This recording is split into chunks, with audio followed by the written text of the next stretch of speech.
Assalamualaikum warahmatullahi wabarakatuh. Alhamdulillah, alhamdulillahi rabbil alamin. Assalatu wassalamu ala asrafil anbiya'i wal mursalin Sayyidina wa maulana Muhammadin. Ashhadu an la ilaha illallahul malikul haqqul mubin wa ashhadu anna Muhammadan abduhu wa rasuluhu was-sadiqul wa'dal amin. Allahumma salli wa sallim wa barik wa karim ahzanul nabil karim. Ihdinil ladzi min jamalika wa innal ladzi min jalalika wa innahu min kitabika. Wa tahirin wal mujahidina amma ba'du ibadallah. Bersyukur kita kepada Allah dengan mengucapkan alhamdulillahi rabbil alamin atas segala limpahan karunia rahmah dan hidayahnya, serta dengan izinnya juga kita dapat menjalankan amanahnya, beramal dan beribadah zahir batin dunia dan akhirat. Bersalam kita tidak akan pernah kita lupakan. Marilah sama-sama kita sampaikan kepada junjungan kita Nabi Allah, Nabiul Akhirul Zaman, Rasulullah Muhammad sallallahu alaihi wasallam. Atasnya kalimahnya kita kalamkan dengan membacakan Allahumma sholli ala Sayyidina Muhammad wa ala alihi Sayyidina Muhammad. Alhamdulillah, bertemu lagi dengan saya Guru Mursyid Syekh Nur Muhammad Buya Irwan Maulana Al-Khalidi, Pasaman, Sumatera Barat. Tentunya dalam makom majelis zikir Ma'rifatullah, dalam naungan Yayasan Islam Hidayatul Mubarakah Indonesia. Dalam hal ini melalui syiar kita YouTube Buya Pasaman Timur yang selalu hadir menyelesaikan dan meningkatkan segala martabat ibadah dan diri kita kepada Allah, tentunya dengan meningkatkan iman dan takwa. Alhamdulillah, pada waktu dan kesempatan yang sangat kita muliakan pada saat ini, saya akan berbagi wawasan dan ilmu pengetahuan di dalam menjalankan amanah Allah. Amanah itu sangat banyak. Ya ayyuhallazina amanu. Apa tujuan amanah itu? Wahai orang-orang yang beriman. Amanu bukan imanu, tapi amanu. Iman menjadi amanu. Amanu itu aminun. Aminun itu amanah. Sementara aminun ini berasal dari kata imana. Imana ini dikata dengan aman. Jadi orang yang percaya kepada amanahku itulah yang aman. Kalau aman berarti selamat. Islam, din. Tentunya dengan kodrat aman juga. Am'an. Am wujud batin yang terlihat berbentuk jasad, an adalah kodrat batin yang ada berbentuk diri. Ini yang aman, am'an. siratal ladzina an'am. Nah, ingat itu. Jadi bukan hanya disebut orang yang aman, tetapi orang yang sudah aman, ya. Nah, gitu.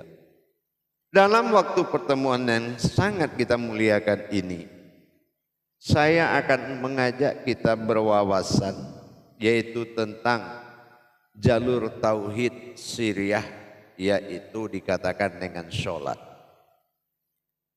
Sembahyang bukanlah sholat. Ini adalah suatu judul. Sembahyang bersifat amaliyah, ya, bersifat amaliyah. Apa yang dikatakan amaliyah? Perbuatan baik yang dilakukan oleh jasad. Nah, itu namanya amaliyah. Tingkatnya adalah amal. Contohnya waktu disebut dengan waqtu'ah, benar-benar waktu, nah, sesuai dengan perhitungan Masehinya. Dan perbuatannya adalah syariat, ya, syariat yaitu berpenampilan dalam hukum jasad, mengandalkan jasad dalam wujud rakaat, diatur oleh fikih. Nah, itu namanya syariat. Tetapi ada lagi yang disebut dengan ibadah. Nah, disinilah yang dikatakan sholat. Kalau amaliyah dikatakan sembahyang, kodratnya adalah iman. Tapi kalau sholat itu ibadah. Ibadah adalah marhalah fil muqarabah, fil ruhaniyah. Ibadah adalah perbuatan ruhaniyah, perbuatan hakikat. Allazina yu'minuna wa bil ghaib wa yuqimunas shalat wa mimma razaqnahum yunfikun. Diwajibkan kepada setiap umat meyakini yang gaib. Gaib yang mana? Gaib ini adalah gaib wa yuqimunas shalah, yaitu perbuatan dalam sholat disebut dengan hakikat. Hakikat inilah nilai ibadah. Perbuatan hakikat kepada Allah tidak semudah apa yang kita lakukan secara amaliyah. Tidak semudah seperti apa yang kita lakukan secara amaliyah. Amaliyah adalah bukti sebuah wujud yang bertuhan, yang menunaikan kewajiban. Tetapi dalam makom ibadah ini adalah salah satu hal yang wajib karena mengandung sifat ketuhanan dan keumatan. Orang yang tidak sholat bisa jadi dia tidak memiliki Tuhan. Kenapa? Tuhan milik orang yang menjadi umat. Apakah perbedaan umat dengan Tuhan? Inilah yang dikatakan ada wujud yang menyatakan ketuhanannya pada diri, ada wujud dalam diri yang menyatakan keumatannya atau kehambaannya. Jadi kalau kita ingin mendapatkan hakikat di dalam ibadah, harus kita melihat kepada usuludinnya. Apa usuludinnya? Awal diri adalah Tuhan. Ilah ba'dal tunggal wahid, awal mula jadi. Itu didapatkan. Nah, sementara tauhidin dari sebuah tauhid menjadi tauhidun menjadi tauhidin. Ini tauhidin sudah menyatakan keberadaan adanya Baitullah, yaitu dua perkara, ada Tuhan dan ada umat. Ada Tuhan bernama Allah, ada kodrat umat bernama Muhammad. Nah, itu sudah nyata. Tetapi sebelum ini terjadi, persoalan hakikat al-malikul hakul mubin, asyadikul wa'dal amin, ini harus jelas. Ini yang dikatakan syahadatullah. Bagaimana perintah al-haqqullah, ya, gitu. Bagaimana perintah menyatakan diri al-haq, menyatakan diri al-haqqullah, al-malikul haqqul mubin. Bagaimana ini supaya nyata? Mubin itu artinya nyata. Dengan syarat yang nyata itu siapa? Asyhadikul wa'dal amin. Dengan kenyataan itu kita harus yakin, harus percaya dan tidak boleh ragu-ragu kalau itu adalah amin, aku. Sudahkah ada iman kita menyatakan keakuannya pada diri kita? Karena apa? Karena keakuannya inilah yang akan menjadi Tuhan. Karena aku ingin menjadi Tuhan, maka kujadikanlah umat. Aku adalah aku, umat itu aku juga. Nah, bagaimana kita menyelesaikan kalam tadi? Tentu dengan kita mengetahui mana yang jadi pada diri, mana yang terjadi.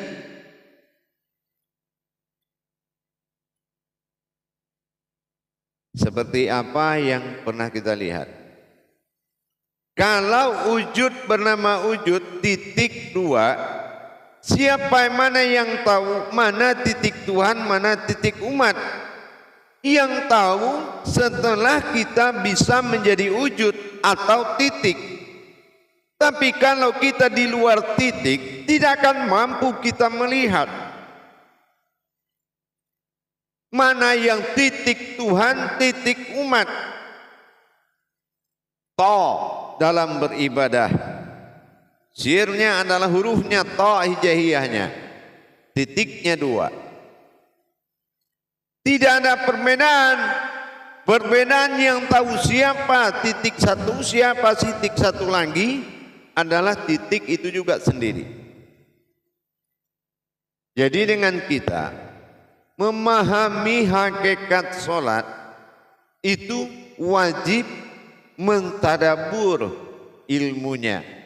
Wajib mentadabur ilmunya. Jawab pertanyaan-pertanyaan yang ada dalam fikih itu. Apa dalam fikih amaliyahnya? Kenapa sholat 5 waktu? Kenapa rakaatnya berbeda-beda? Dan apa arti dari perbedaan itu? Mana batasan umat? Mana batasan Tuhan dalam beribadah?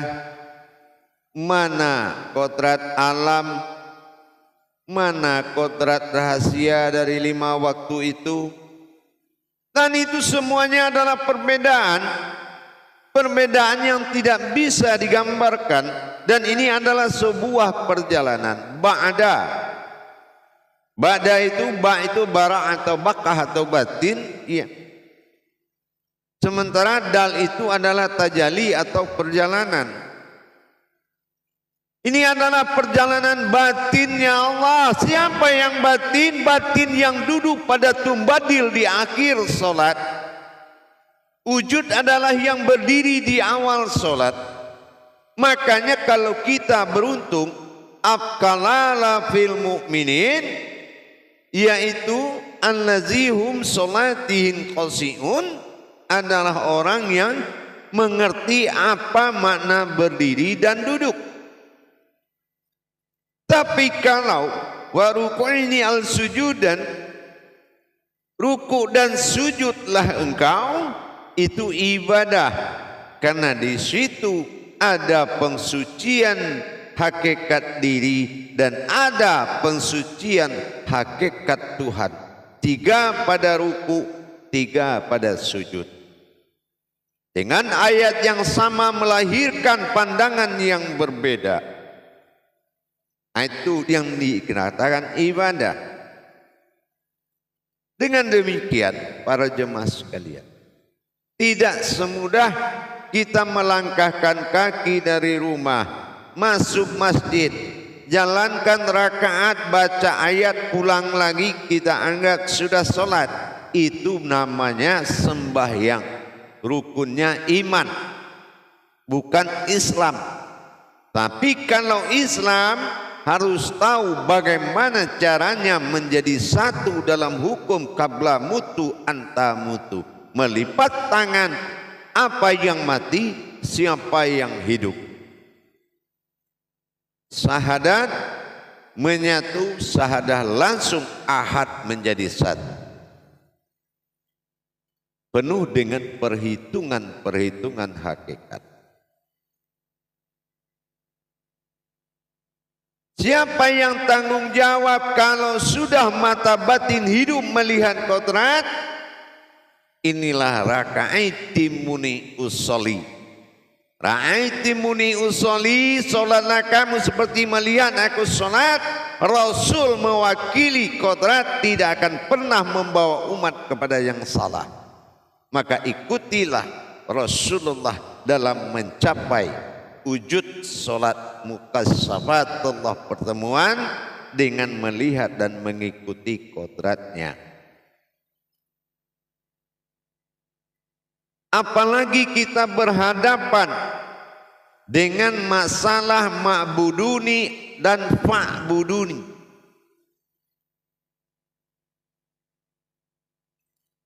La ilaha illallah wa la na'ma'buduni. Kamu katakan tidak ada selain Tuhan selain Allah, tapi kamu tidak bisa menyembah atau salah menyembahnya. Tapi kalau fa'buduni, la ilaha illallah, sembahlah aku, masuk hijaiyah fa' melalui perbuatan batin, fa' batin, ma' makob, ma'buduni dengan fa'budu itu tidak sama.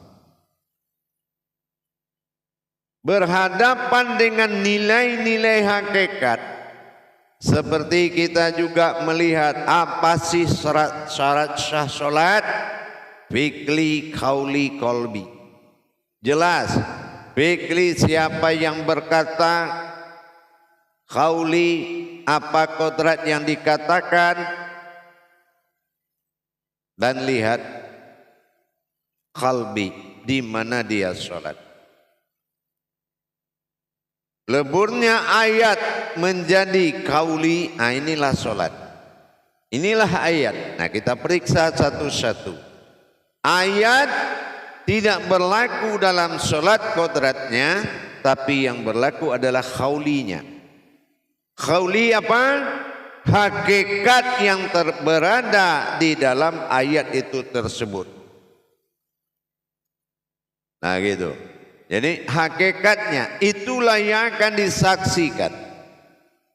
Jadi proses nilai hakikat di dalam sholat ini wajib kita pelajari jamaah, para hadirin dan hadirat. Wajib kita pelajari. Kenapa? Sholat bukan pergi menghadap Allah. Sholat ini menyaksikan sesuatu wujud berhadapan dengan Allah. Siapa wujud yang berhadapan dengan Allah? Ada umat dan ada Tuhan. Apa kodrat umat? Mana kodrat umat pada diri? Dan mana kodrat Tuhan? Apa kodrat Tuhan pada diri? Itu. Jadi harus luas kita mengenali ilmu sholat ini secara hakikat dan hakiki. Ya, secara hakikat dan hakiki. Nanti disamakan aja sembahyang dengan sholat. Sholat ini hayya 'alas sholah. Tapi kalau sembahyang amaliyah, wa an ya'buduna hadza siratum mustaqim. Sembahlah aku, itu adalah jalan yang lurus. Artinya dengan benar. Benarkan syariatnya. Benarkan semuanya. Rakaatnya, rukunnya dibenarkan.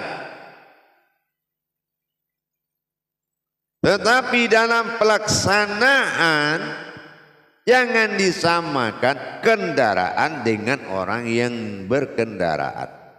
Itu beda. Dalam melaksanakan ibadah dibutuhkan syarat-syarat ketuhanan. Mana ketuhanan dan keumatan? Dikatakan umat dia Tuhan, dikatakan di Tuhan dia umat. Ini hakikat. Pencarian kepada Allah itu bisa juga mencari umat dan bisa juga melalui mencari Tuhan. Karena itu juga jadinya. Ingat, leburnya ilmu karena ada wujud paham. Harus lebur dalam paham, paham mewujud kepada kodrat kita. Paham tidak boleh melalui kodrat lain, melalui diri sendiri.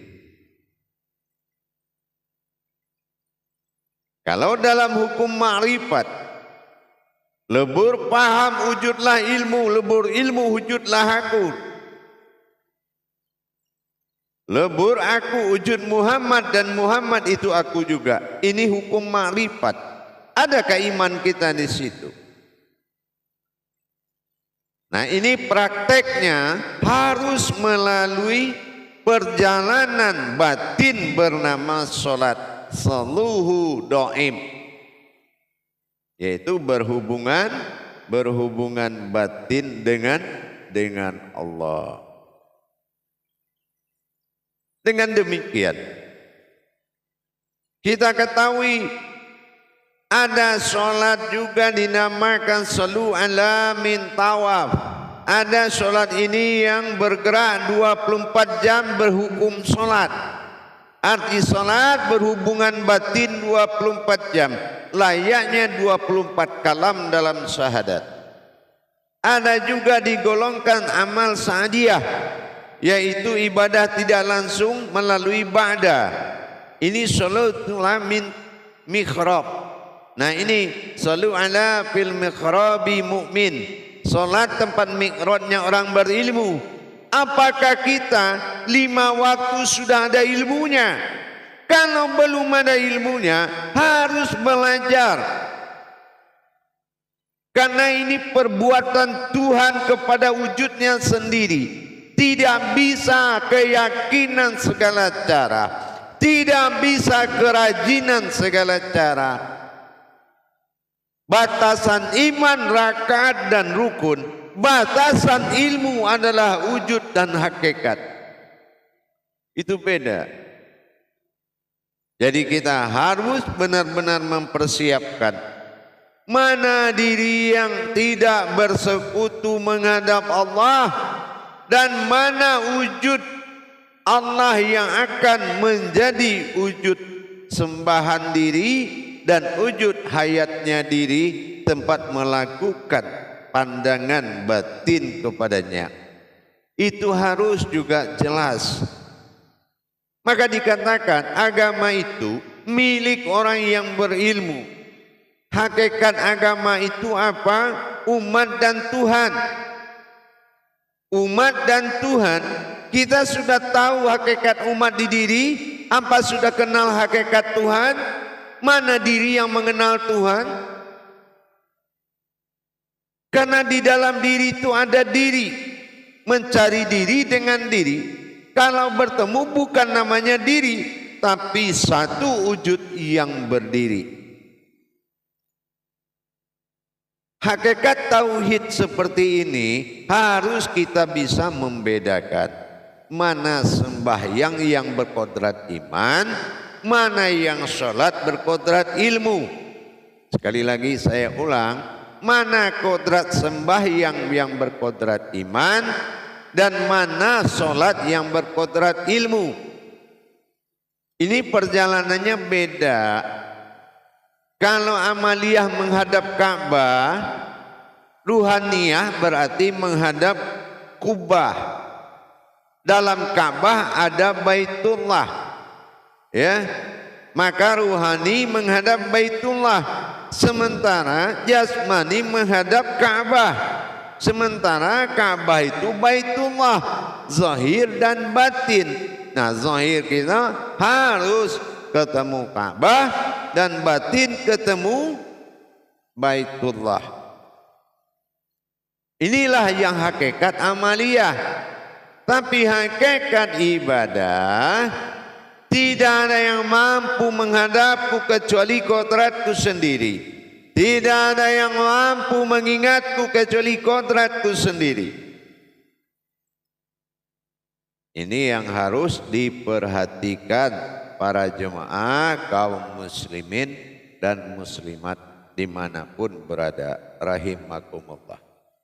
Untuk apa kita punya banyak pengalaman, tahu kajian semua kajian, kitab semua kitab di luar kepala, Alkisah demi Alkisah semua hafal, perjalanan riwayat, baik sunahnya, kitabnya, sahabatnya, nabinya, tahu riwayat, tapi tidak tahu riwayat diri sendiri. Di mana kamu ada belum berwujud dan di mana kamu ada setelah berwujud. Bagaimana bisa Al-Kisah melahirkan kajian? Tidak bisa. Al-Kisah adalah jabariyah yang harus menjadi iman. Contohnya kita berimam seperti mazhab kepada Imam Syafi'i dan 4 imam ini. Tapi dalam menghadap Allah, siapa imammu? Karena leburnya jasad kepada ruh, ruh lebur kepada nur, nur lebur kepada zat, zat lebur pada batin, batin lebur kepada sir, sir lebur dalam wujud. Siapa Tuhanmu dan siapa yang bisa membawamu ke situ? Ini sudah makom ilmu, berarti mentiadakan, melainkan wujud Allah semata. Ini yang dikatakan dengan la maujudun illallah. Perbaiki sholat. Saya menghimbau kepada semua hamba-hamba Allah, sahabat dan kerabatku, jangan besar pohon seperti kita membesarkan ranting. Ranting tidak akan pernah melewati masa besarnya pohon. Ya, ada batasannya. Ranting atau dahan itu adalah diibaratkan sebagai sunnah, tapi pohon sebagai fardu. Sekarang saya tanya, duluan mana pohon dari ranting? Kalau duluan pohon, itulah tauhid, dasar ranting itu ada. Kenapa kita mengkaji ranting tidak mengkaji pohon? Siapa pohon itu diri, siapa ranting itu iman, dan siapa kenapa ada pohon itu ilmu. Inilah iman Islam ihsan. Kenapa kita terlena dan terbelenggu di dalam ketentuan syariat? Harusnya syariat itu bisa tumpangan dari seluruh kodrat, bukan tempat kita terbelenggu. Apa belenggunya? Syarat secara amaliyah, sholat harus pasif berhayat dan pasif berakaat. Ternyata apa? Salah memahami sampai-sampai sholat itu tidak ketemu Allah juga tidak masalah bagi sebagian. Yang masalah takut lupa ayat, takut lupa rakaat, yang ada lupa sama Allah. Ini yang menjadi belenggu untuk menuju hakikat, butuh peleburan. Jadi kalau kita tidak mengenal syariatul hulul hakikah, syariat itu menuju hakikat, hakikatun hulul tarekah, dan hakikat itu adalah rasa, rasa itu menuju jalan, pandangan. Tarikatul ulul ma'rifat, pandangan itu menuju tujuan. Jadi kalau kita meningkatkan iman dengan mengkaji hakikat yang ada pada perintah syariat. Apalagi tidak benar kalau ada seseorang menggugurkan syariat dengan hakikat, itu tidak bisa. Semua kenapa sholat itu wajib? Apabila kamu, kata Allah, di dalam masa hambatan, halangan dan gangguan nuzuk atau sakit, Allah siapkan cara berhubungan apabila memang itu ada nuzuknya. Nah gitu. Tapi kalau tidak ada alasan nuzuknya atau gangguannya, itu tidak boleh dilakukan dengan tidak melakukan sholat. Itu salah. Allahi fil zahiru wallahi fil batinu. Allah juga yang bersifat zahir dan Allah juga yang bersifat pada batin. Allah bersifat pada zahir. Zahiru, zahirnya alif domah u, berarti zahir Allah itu yang hakikat yang menghidupkan syariat. Ini yang menggerakkan syariat ini, alam ini adalah zahirnya Allah. Nah jadi begitulah sifat bersifatnya aku pada sifatku sendiri. Jadi saya harapkan, saya menghimbau sebagai guru mursyid, marilah kita tingkatkan tauhid sirriyah. Bagaimana kita berhubungan di alam rahasianya Allah untuk menunaikan kewajiban keumatan kita kepada ketuhanannya Allah. Kenapa? Karena hanya persoalan aftar dan ba'dal. Aftar dikala zahir terlihat, batin yang terlihat bernama zahiru, dan ba'dal adalah batin terlihat bernama batinu. Sama-sama rumah u adalah rahasia zahir dan rahasia batin. Zahir dan batin adalah sir, rahasia. Innallaha innal insana masakinatul wal marido. Kujadikan engkau dari rahasiaku dan aku adalah rahasia engkau. Tidak ada yang tahu kecuali dirimu sendiri. Ini titik tadi. Kalau kita sudah bisa merubah wujud ini kepada masa sukun awal lagi, maka taulah ada siapa yang ada pada itu dan apa adanya, yang mewujudnya adalah tiada, yang wujudnya adalah ada. Beda enggak wujud dengan mewujud? Tidak berbeda. Ini adalah perjalanan iman. Kalau kita ingin melaksanakan batasan sembahyang amaliyah dan sholat adalah ibadah, makanya ada kata amal ibadah. Ini pekerjaan yang berbeda makomnya. Jadi pekerjaan yang berbeda makomnya. Amaliyah ifa'alus sholah, mengerjakan saja, mengerjakan sholat. Tapi sholat ibadah, sholat adalah perbuatan iqamatis sholah. Nah ini perbuatan iqamatis sholah, yaitu mendirikan. Hayya 'alas shalah. Kita jawab dengan apa? La haula wa la quwata illa billah. Nah inilah billah, perbuatan batin Tuhan, perbuatan batin kepada Tuhan. Billah, tentunya dengan haula, dengan daya.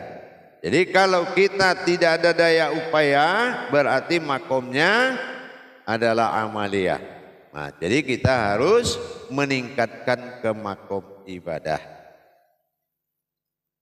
Kalau kita belum bisa sholat, apalah arti hidup ini? Kalau hanya sekedar hidup, yang di hutan juga hidup. Tapi kalau yang hidup ini adalah hayyun, pastilah melarikan kepada qayyum. Kita harus melihat kepada yang menghidupkan. Antara qayyum dan hayyun adalah suatu hayat. Apa namanya qayyum dengan qayyum? Kalau kita temukan hayyun dengan qayyum, itulah hayat. Namakan hayatullah.